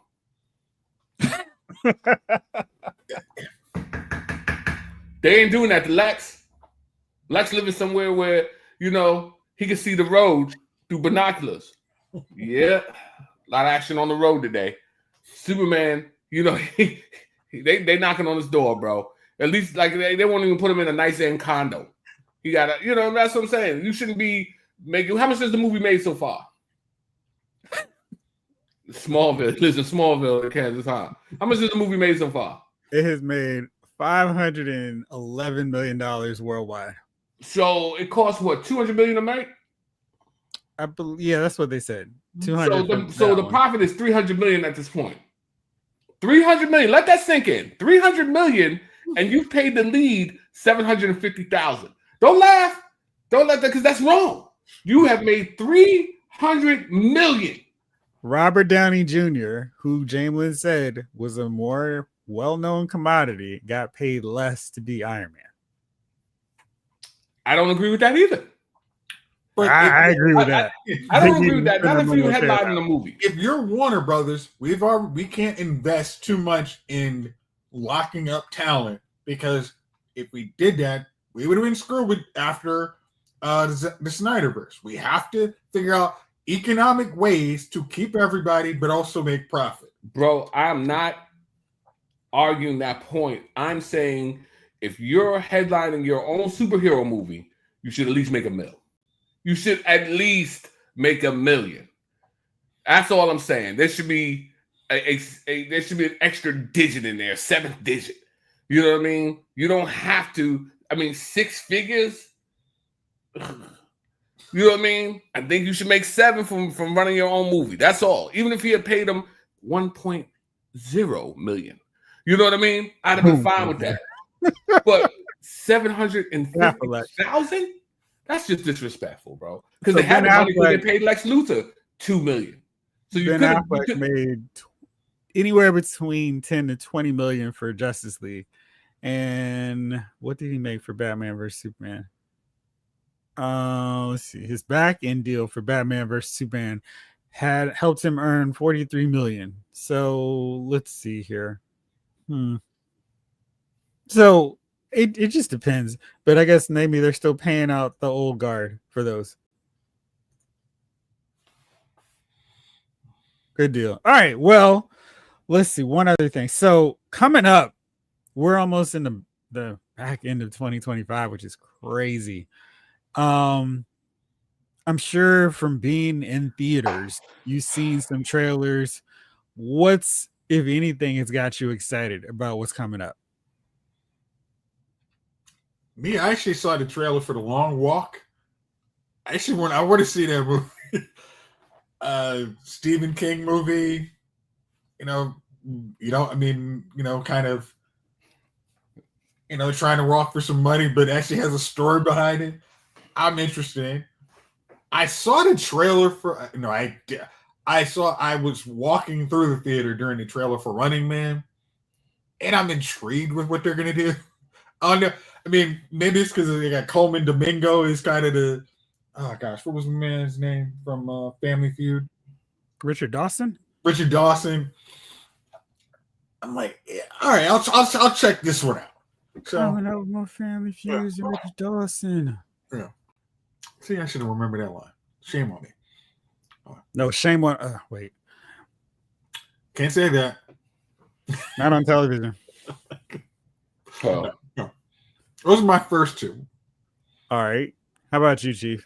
What's next on the horizon? I haven't seen any movie that I was like, yeah. The Running Man, I was like, yeah, all right. It's coming back again. Thanks. I don't even know what The Long Walk Home is. I'm not even sure what's coming out, man. I think I go to in my mind. I go to sleep during the daggone. That's what I'm saying. See, they're not disagreeing with me. I'm like, I love it when the chat is like, "Yo, Chief, you right." I didn't disagree with you either. No, neither. Actually, funny thing, we're not disagreeing but it's So I haven't seen it, but I'm looking forward to Wednesday. That's what I'm looking forward to on Netflix. You went to see Fantastic Four and Superman. There was nothing that you were like, okay, this could be interesting. You know what, Jeff? Let me check the phone real quick and see what's coming up. And because, like I said, when the coming attractions are coming, I'm just kind of like I'm all right. sitting Well, there. let me ask you all about a movie while you check about a movie that's opening in theaters this Friday, The Naked Gun. Where are you with seeing that movie? Are you excited? I'm not gonna lie. Every time they have the scene with Leslie Nielsen, and Buster Rhymes, Liam Neeson and Buster Rhymes, I laugh at the joke every time. I'm like, all right, I know this is very classic Naked Gun laughter. It's one person's playing a serious, like, wait, that's ridiculous. And I laugh. I mean, they've shown on YouTube, they showed a preview of that every time, and I laugh every time. So I'm like, okay, maybe I can go see this one because I want to see a good comedy in theaters. I want them to give me a reason to go spend money to see good comedies in theaters, not put them on Amazon before they have a chance that they're coming out in theaters. So, but I will check out the review on LylesMovieFile.com to see if I'm actually going to see that. You know what? Only thing I can actually tell you I want to see is Hot Milk. Hot what? Hot Milk. The rest of them, no. So the Naked Gun movies, I saw a screening of it on Monday, and Sunday night, stopping my binging of other shows I had on the DVR. It happened to be on, and they were playing Naked Gun 2.5. Smell of Fear. I think that's that one. Yeah. And or is it Bigger, Better? What, I don't remember which one it is, but maybe it was Smell of Fear because he was like, I started watching right at the point where it was like, I've been swimming in raw sewage and I love it. And I was cracking up. Just like, there's something about those movies because his deadpan is perfect. He really is the embodiment of the flames and fire behind him. There's nothing to see here. Keep it moving. And Liam Neeson really tried hard, but I felt like he was trying hard. Where Leslie Nielsen he played his Frank Drebin so oblivious to everything that you totally bought into him really being oblivious to everything that was going on. Everything he said, yes, this is what I believe on, like how Drax was. He was so literal where it's like, yeah, okay. He doesn't even realize how funny he is, but he is. And I think Pamela Anderson is really funny because I watched VIP and that show was also really funny. And I felt like thank you for getting that. And I was like, man, I just felt like everybody involved with it really tried to make it funny. And I think sometimes when you try to make things really funny, it's not funny because you're trying so hard. Now, I did laugh, and the laughs were good, but I was expecting more hits to misses from a Naked Gun movie. And I think it's one, if when I watch it again, I'll probably like it more. But just from that initial, should I go to the movie theaters to pay for it? I'm a little disappointed. Okay. Do you think it is hurt at all because you have to be a little more PC in comedy? No, they do not worry about that, which is actually really good because I was like, oh gosh, they're gonna have to be like, oh, we have to worry. Nah, they went in, and that was good because they were just like, if you're offended, don't watch this movie, basically, which was awesome. Yeah, I looked through them, man. There's nothing. Like I said, just the one movie. Nothing. Wow. Okay, so Nobody 2? Huh? Nobody 2?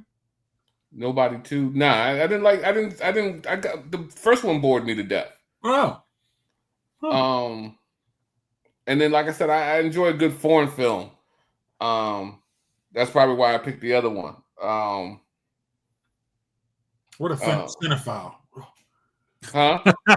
what a cinephile. Oh, just these American movies. Oh. Yeah, I just, man, nothing looks really good. I'm not going to see The Naked Gun. They have a new Conjuring movie, Last Rites. Do they? When is that coming out? I didn't see that. September 5th. The Conjuring, I do enjoy The Conjuring. I've not missed a Conjuring movie. Right. But like I said, I don't know. It just seems like a really crappy movie. I don't know. Tron Ares? I will not. Oh, okay. How about Black Phone 2? Mortal Kombat 2? I feel like that should be coming on regular TV. The Black Phone was the Black Phone was good for a HBO movie or something, or Netflix movie. It wasn't good for sitting in a movie theater movie. You know what I mean? Like that was one of those new on Netflix, The Black Phone, and you go and you watch it, and you're like, okay, that was a decent Netflix movie. But if you're gonna pay $22.50 to go see Black Phone 2, I feel like you might as well give it to me and I'll read you the story. You know what I mean? Yeah, did that really merit needing a sequel? No. I like the movie, but I'm just a sequel. I mean, just like what was it, Megan? The first one was entertaining. I laughed at the movie, but then we're making Meg 2. Megan 2. I'm like, I didn't need a second one. Like, now I'm gonna watch Megan. I'm not gonna pay for it though. So when they come and it comes on cable or whatever, I'll watch it. But like I said, it's a lot of cut out there.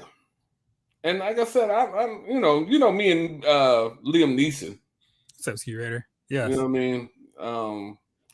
Short pier, long walk Neeson. So I don't got no love for Neeson, man. So you're not taking with him anymore? No. I'm not. I'm not taking. Yeah, I think it's been on Prime, but I think you got to pay for it, Parks. I think you got to buy it. I'm not buying Megan. Yeah. And I'm not, like I said, I'm not going to see Liam Neeson, and I'm sure a Mel Gibson thing will be dropping. I'm not going to see him either. Just randomly putting out a Mel Gibson movie out. Yeah, well, I think Mel Gibson has some crap. I put them together when I think about them. Really, man. Yes. I mean, I remember the story, and we had a discussion with her. I'm like, okay, I thought a little different. Okay. Yeah. So Mel Gibson category, but yeah. Okay. I don't know. You know what I mean? Yeah. So, oh my gosh, I'm not gonna see the Fockers, and to be honest with you, I didn't even go look at Happy Gilmore. Have you seen that part? Not yet. It's on my list to watch and review. I feel like that movie suffered because two of the characters that I liked in the first one aren't going to be in the movie. So it's like Carl Weathers. Mm-hmm. Who else died? Bob Barker. Barker. Oh, Bob Barker. That's right. Wrong. Bob Barker would have been like 140. I don't know how old he was, but he knocked out of 10. Yeah, but yeah, man, I haven't gone and seen that either. I don't even know why they even quick, yeah. Well done. Yeah. He got beat though. I might watch that tonight just when my man kills him and then go to bed. You know what I mean? Rest me easy now. Yeah, and I can finally go to sleep. You know what I mean? I'll just put Madam Web back on again. You know what I mean? I have a particular set of skills. Yeah, you do. Yeah, man. So, Yeah, but I don't know, man. I'm gonna go see The Conjuring. So that in September. Maybe if you had hit me off with a month by month thing, I could have picked because I'm looking at these movies. There's not really a lot. It's a bleak rest of the year. 2025 is some garbage then. Y'all gonna watch Wednesday? Yeah, sure. Say they so, Jeff. Say they so. Y'all didn't like Wednesday? Chat? I haven't seen it. Huh? That's my Daredevil season 3. I saw season 3. What's the problem? I'm just saying. Everything's your Daredevil. Did you watch? There was just 4 movies I suggested to you. I know you ain't watched them. Oh, really? What are those movies? I don't know. I don't remember now. I forget. My memory's not good. That's what you take advantage of. I can't remember nothing no more. Jalen says, "Bruh, I'm wearing a Wednesday shirt right now." I'm not nonstop. He brought him up. I didn't bring him up. It's not like I think about him, but once he's brought up, I'm like, nah, I don't like that dude. You missed the reference to nonstop. Yeah, the movie. Yeah. Yeah. Well, guess what? I'm still. Wait a minute. They're redoing Red Sonja? There's allegedly a Red Sonja movie coming out. Oh gosh. Man. That's what I'm saying, man. This is what I'm saying. This is why there's nothing out there. Because remake after remake after remake, this is the remake. I'm gonna do my movie, Chief, the story of a farmer. That sounds like a fictional sci-fi film if I've ever heard of one. And it's gonna start the story of a New York youth raised on a farm. And it's gonna really start out how in my youth I was walking I was about 2 years old and a black bear jumped out on me and I crushed it with my bare hands. It'll be a good one though. Oh yeah, that sounds like straight to Netflix. You'll love it. You'll love it. It can't be any worse than what's going on out here. And look, I'm gonna take $750,000 for it. I'm gonna take $750 for it. But part 2, I'm gonna ask for 15. So, Jace, all right. The Red Sonja movie has Rona Mitra in it. Oh, I know exactly what that movie's gonna be. Rona Mitra's like 50, ain't she? She's not playing Red Sonja. Oh. So there you go. I thought she was actually playing Red Sonja. Really. I don't know what to say. Yeah.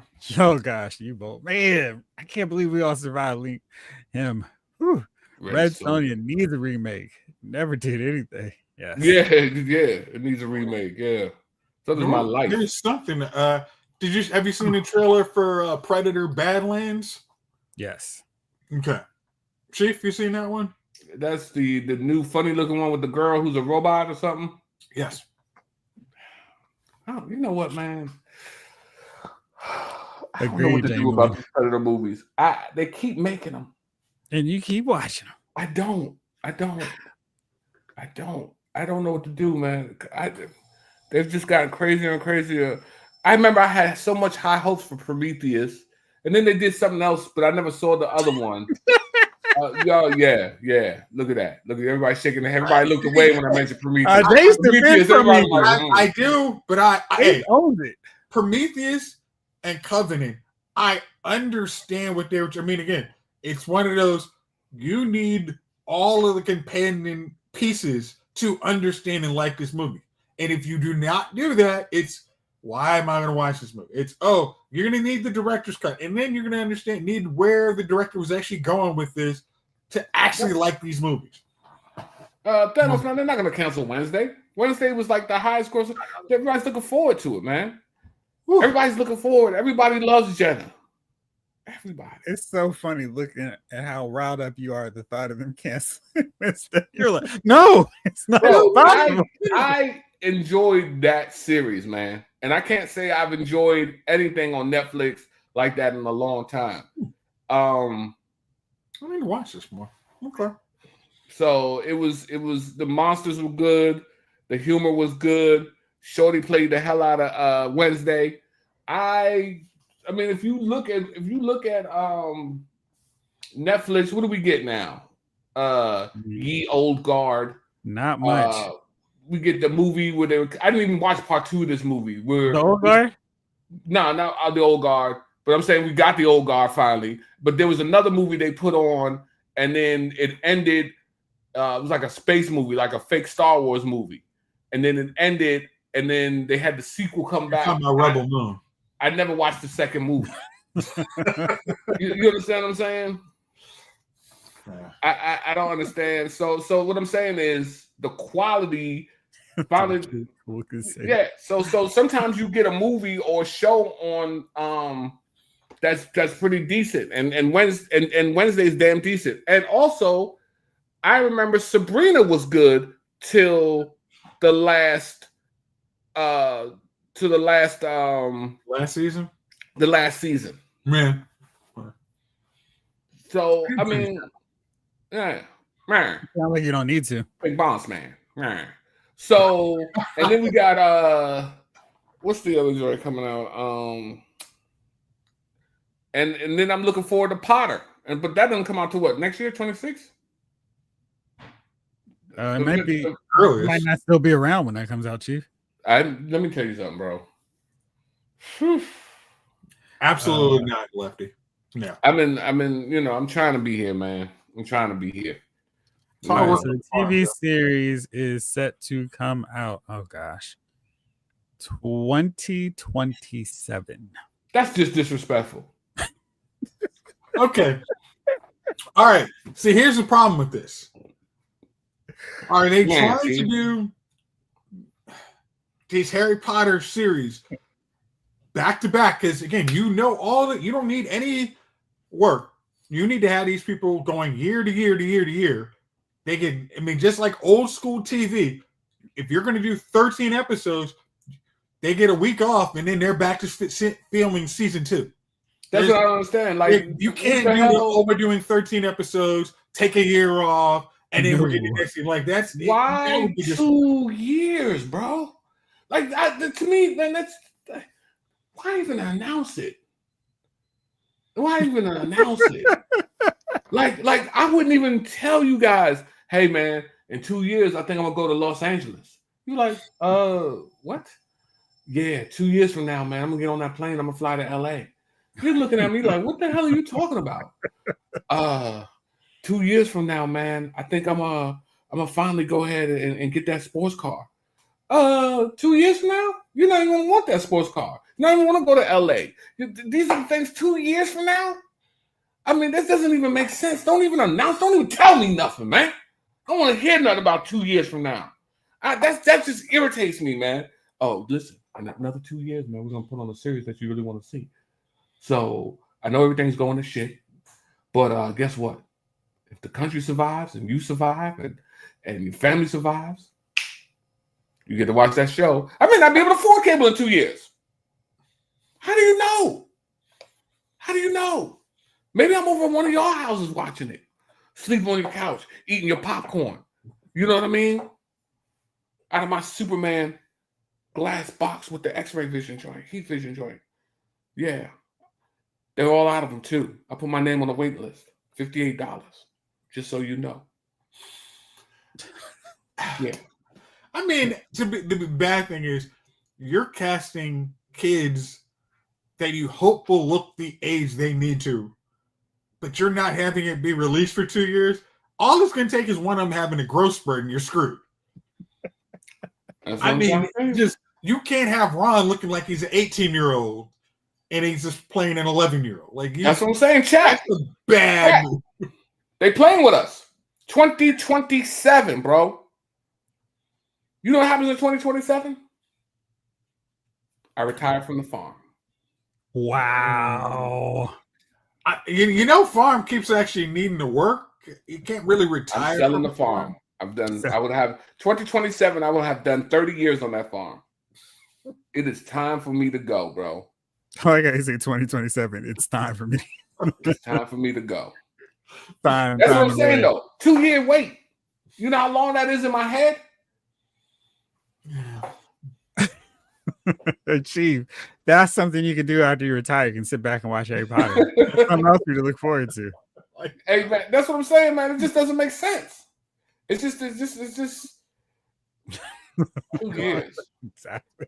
2 years, bro. Like you really fixed your lips and announced a Harry Potter show coming 2 years. I don't know what a Mezco pre-order is, but damn it sounds like it takes a long time.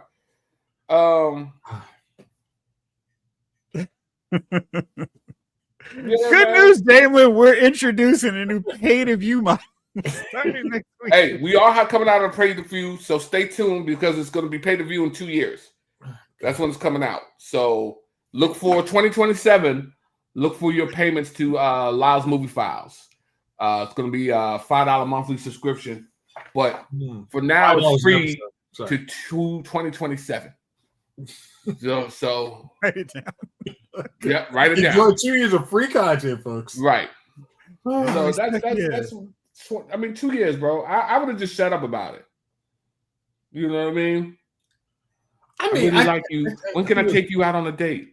Well, how about 2 years from now?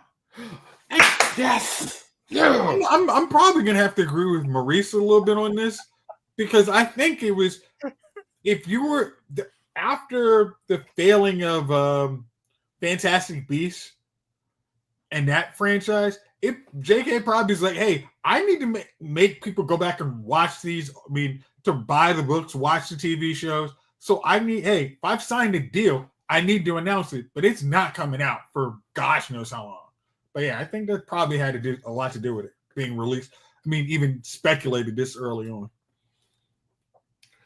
Yeah, I don't know, man. I don't, I don't think Fantastic Beasts was nobody wanted that. No, I wanted it back in the freaking movie Order of the Phoenix, where it should have been. Yeah, you could have done so much with the characters who were already introduced. You could have even went back in the day with Harry Potter's father, Lily, Wormtail, what's the name? The Sirius Black, and all. You could have started there and had a series from that when they were young, and getting into adventures. That would have worked because you knew these characters with Bella Lestrange, all the characters who Draco. Lucius Malfoy. I mean, that's what I'm saying. That's an easy. You wrote basically everything you need. Bro. It's just me. I mean, hey, and you have the bad guy already written. Voldemort is there. Because you had the skeleton after Half-Blood Prince. This is everything you would have needed right here. This is Voldemort when he's starting to take over. So just do the exact same thing. Bro. Run it back. People would have watched. You could have had a young Dumbledore. I mean, it's just so much stuff, man, that you could have. My man turning into the werewolf. It was so much stuff you could have done with just those people. What's my man that's gone now? Rest his soul. The hater. Alan Rickman. Yeah, but his character. Snape. Yeah, you had a Snape, a young Snape. I mean, you had the characters there. People would have wanted to see that. People would have wanted to see that.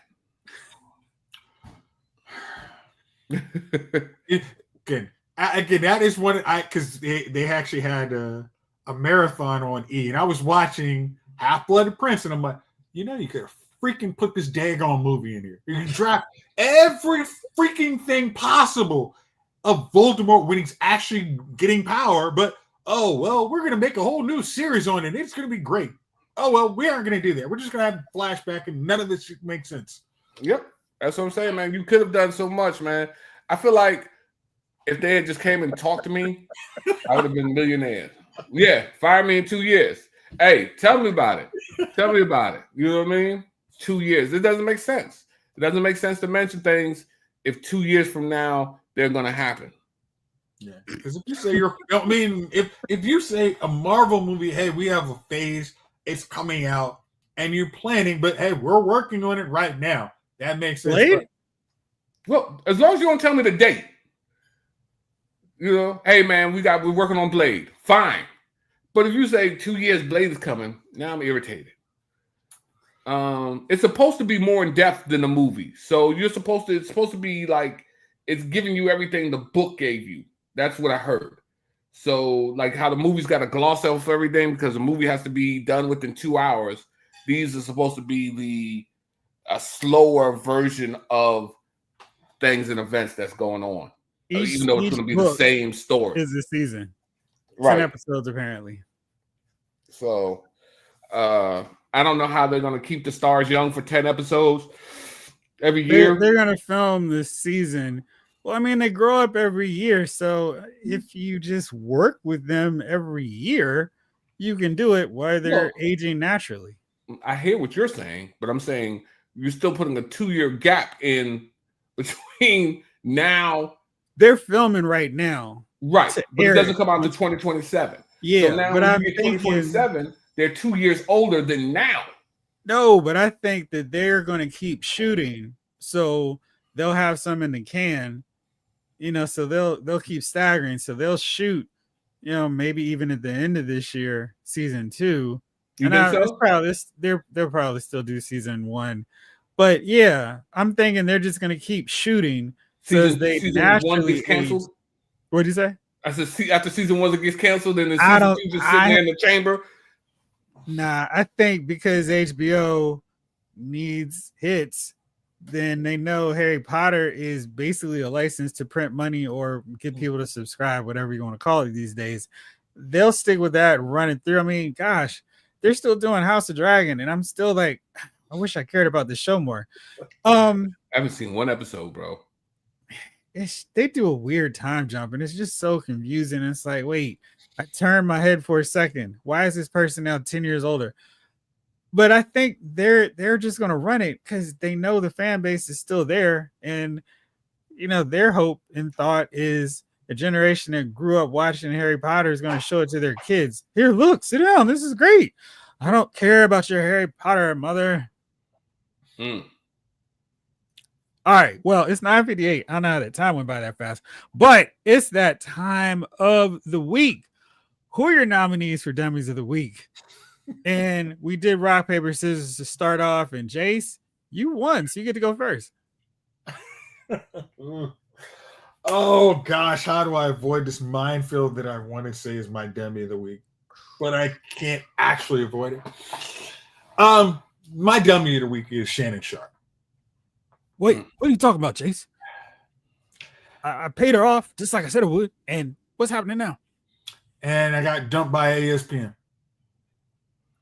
I don't know what that deal was, but you have to make sure all of your ducks are in a row. Once you get that big bag, you make sure everybody else is paid off correctly. I mean, you got to do all the things that everybody's happy. Everybody signed the NDAs. Everything's good. You make sure your phone doesn't magically go live when you're having relations. You got to do all these things. And unfortunately, Shannon did not do that. And I'm sure that contract with ESPN was probably a multi-million-dollar deal, multi-years, and because she's messing around with somebody everybody knows she shouldn't have been messing with. It cost him at least, 8-figure settlement, and gosh knows how much it did for the ESPN deal. I don't even feel bad for him. I'm just like, yo, it angers me when I see that. Because you're a multi-millionaire, and the best you could do was an OnlyFans girl who really unattractive. Can I say unattractive nowadays? Can I say she was so unattractive that she got a trick or treat over the phone? I don't know if I can say that. I'm saying I'm like, yo, this is like, what was you doing? You know what I mean? For that type of money, if I'm going to mess up my life over a woman, and that's a hell of an if, you couldn't even house that if in a warehouse. if I was going to mess up my life over a woman, when people saw her, they'd be like, damn. And somebody in the room would be like, that's why he did it. No one in any room has said that. You didn't hear your friends at the job say that. You didn't hear your pops like, hey, man, yeah. No one said that. Everybody was like, that's what he messed up for? And as a multimillionaire, you have choices. You have a lot of choices. And this is what you choose, Shannon Sharp. You choose a tight jumpsuit, like a jogging set, right? Which was wrong in the first place. Because every time I see you, it's 3 sizes too small. You know what I mean? And then you choose this girl, man. This 20-year-old. You in your 50s, bro. What are we talking about here?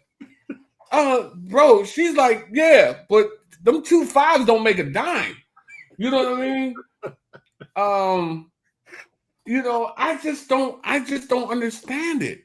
I'm like, yo, if you're gonna go out there and you're gonna do it and you're gonna mess up your life and you gotta pay a 10-figure settlement with a girl, I want my friends to be like, oh, well. The one thing is because Nightcap has been successful, he's not ruining his life. He's still making money, but it's still, can you really probably do at least, let's say, $25 million? I was watching something on Instagram, and these ladies were talking about how all these random celebrities and athletes are in their DMs all the time, and I'm like, do you guys not have people to do this for you? Like Tiger Woods, let Tiger Woods be your example. I mean, for real. Why wouldn't Tiger Woods hire his assistant to send out to Texas? Hi, this is Marquise. Tiger would like to meet you. I represent an interested party, right? And in industry. Here's Tiger on the phone.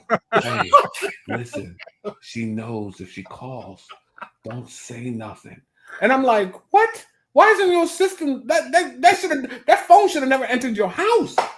These are the things that these multimillionaires, certain things you don't have to do anymore when you hit a certain level. So I know what you're going to do now when you retire from the farm. You're going to be a celebrity consultant to not lose your fortune. Bro, all you have to do is pay me a 10-year contract of $100 million. I'll save you $200 million.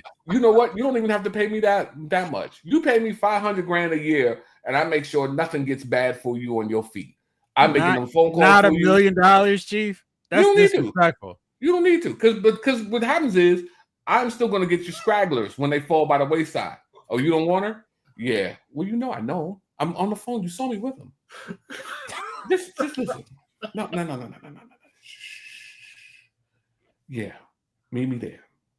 All right.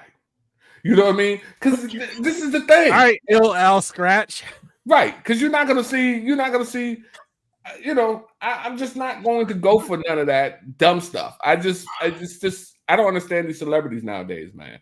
So you are correct, man. Shannon Sharp is I just had to make the phone call. You know how you talk. What you think about that, huh? Skip. Don't you say that, Skip. Don't you say that. I got 10 Pro Bowls. I'm doing it big. You never played the position. So yeah. So listen. I'll take 750. Yeah, I'll take 750. So yeah. Chief, do you have a dummy? Yes, my dummy, and every time he hits the paper, will always be a dummy, is Benzino. Why are you trying to rap? See, and because my other dummy was going to be Jim Jones, right? But last week, but I didn't make it on. So I'm going to leave Jim Jones on because, Jim Jones can't do nothing against Nas. I don't know what the hell he was thinking about. But Benzino, once I see you crying, right? Once I see you out in the crime, whether you're crying over a woman, which I seen him cry over a woman. I seen him cry when they locked him up outside his house one time, outside his apartment. Once I see you crying as a gangster, you've lost all your credibility with me. Don't come back on the mic talking about, yeah, man, I have fun in the sun. I grab my guns, 2 tons, lay them down. Where they at? All that is just garbage, bro. You can't tell me nothing. I've seen you cry. I've seen you cry over a girl. I've seen you cry over getting locked up. I've seen you cry before. Once I see a gangster dude, so-called gangster, start crying, you've lost it with me. You can't let him see him fall from his eye. Hey, when I cry, which I haven't cried, last time I cried was my grandmother dying in 07. So no tears since then. 06, 07. Grandfather died 06. 9 months later, my grandmother died. If I had to cry, I would run into my closet, close the door, make sure that the shade was down, and then I would proceed to cry. There would be no pictures, no evidence of that cry. You understand what I'm saying? I've seen these people cry and then tell me they're killers later on. Yeah, so I went to the bar. I slapped him. He fell on the ground. We stomping him. I gave my man a pound. We jumped into the Corvette. We got down. Like, nah, bro, you didn't. You was crying. You cried when your girl left you. You cried when you got evicted. You cried. You know what I mean? I've never seen a bunch of dudes cry so much and then talk about pistols. You can't cry and be pistoling. There's no room in there for it. You got to do one or you got to do the other. Let me tell you. But wherever I'm jumping, bro, you're not gonna see me cry. Not the goat, not no mouse, not nothing. So listen, if you're not crying, if you cry, you're no longer on my list for hard. You know what I mean? Yeah, that's when. Look, that's when. If you dying, I'll allow it. But if you're not dying, I don't allow it. I'm taking my last breath. Oh God, I'm scared. I'll be like, all right, that's cool. Go on, and let that tear drop. Not too many. Not too many. Hold on, that's one Right. too many. Not too many. That was that third tier. Sorry. Not too many. Yeah, you're a sucker. That's all Not I too remember many. you now. Hey, pistoling. Yeah, man. Hey, you know what I mean? That's take it with you, bro. That's yours, man. If you make a little money off of it, send me 10% if you think about it. know what But I if mean? not, just break them off with 500,000. It's okay. Yeah, well, on a 750. All right. Well, hey, check out Benzino rapping if you Please want to see the best rapper on earth. or not. Jace, Chief, thank you as always. I'm just quoting a song I love. Cry stuff like Chicago Fire. Jamlin Parks, Lefty Two Lines, BK, Rick Cage, Esquire, Blake Tarpley, Michael Solis, Snake Eyes. Check your email. David Thanos, Maurice Phillip, King Collector, Mark A. Hey, Aqua Bay, Kevin Davis. Yeah, Michael Solis, always time for Michael Solis, Henry G, Davis. The Rock, Kevin Davis. Yep, got Kevin Davis. I think I've got. Yes, check your email. And don't forget Thanos to give me your number so I can call you once a week. Sir GL Rick Cage Esquire. Blizzy. Yeah. Absolutely. Blizzy. All right. Well, thank you all, as always, for hanging out with us on this Wednesday. We'll be back next week. We got to figure out what's going to be our August watch along soon. And tomorrow I'll be back on for another edition of the Figure Show. So we'll do it. And yes, Jalen says hit that like. Hit it. Hit like and subscribe, man. And share. Yeah. So for now, thank you so much. This episode of Lyle's Movie Files has been filed.